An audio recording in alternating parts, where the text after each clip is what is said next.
Hi everybody, I'm Corvus Bruxo, your Friday host, and you're watching Starting Out Solitary. And this Friday I address the topic of Samhain.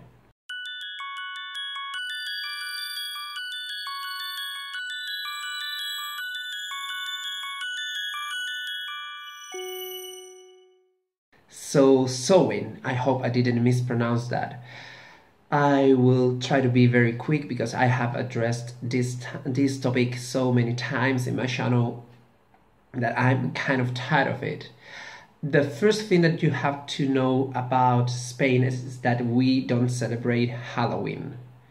It's not like it's not our tradition type of thing that they have in, for example, the United Kingdom, where it is widely celebrated but also widely criticized. It is that it started to be celebrated like 8 years ago.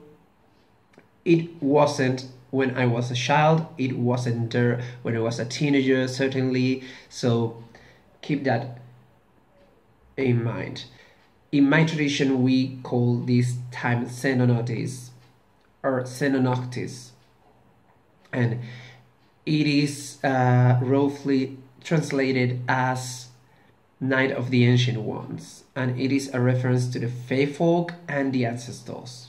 In this time of the year, we believe that the veil is thinner. Basically, we follow all of the same customs because the only preserved mythology about this time of the year, even if we are certain that most or all of the Celtic people celebrated kind of the same calendar or similar calendars, the only legendary mythology preserved is that of the Irish people.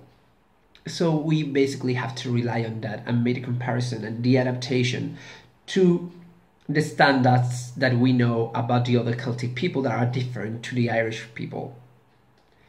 So once I that, it is a time in which we believe the doors of the other world are open or the veil is thinner, and we believe the king and queen of the underworld get stronger in the underworld usually. Here is where we have one of the main differences within our own beliefs. Some people believe the presence of the king of the underworld makes life, and some people believe they push life from beneath the land. So when they go deeper into the underworld, they're absent, but they never go on the surface. My belief is actually that. So in my tradition, in my belief, they're both wandering the underworld together, and they're at the strongest moment of the year. So the dark mantle basically covers all of the land. The veil is thin, and all the winter spirits and predatory forces of the land basically can trespass into our world. That's the reason there are certain traditions. One of the traditions are the winter masquerades.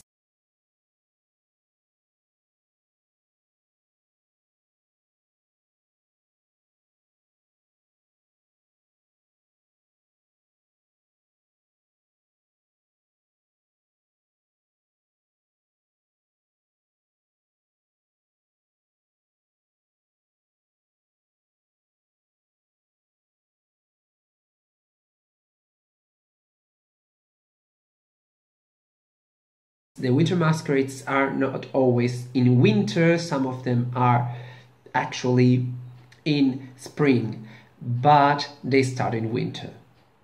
These masquerades aren't exclusive to Spain and Portugal, but they're larger in these two countries.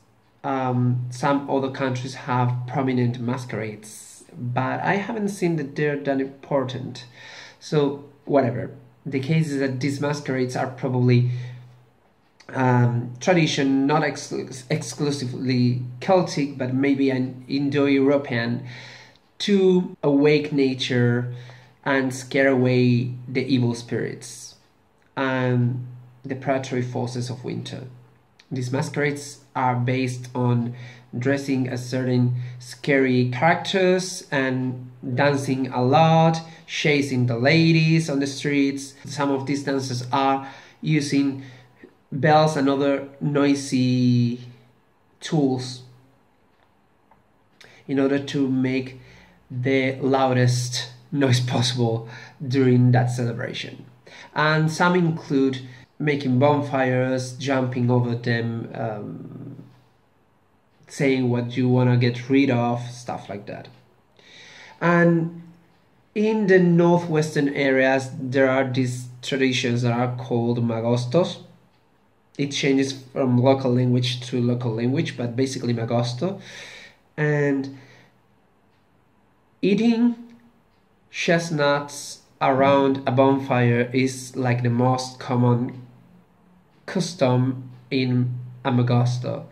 So many scholars believe that it was a substitution for some other thing that was eaten and offered to the dead and other forces that may come on this celebration or in winter time in general, to appease them, to avoid being attacked by them. As a witch, I have, let's say, a more open mind. In which sense? That the Celtic tradition teach the tribe to commune with the ancestors in this time, but fear the dark forces of winter.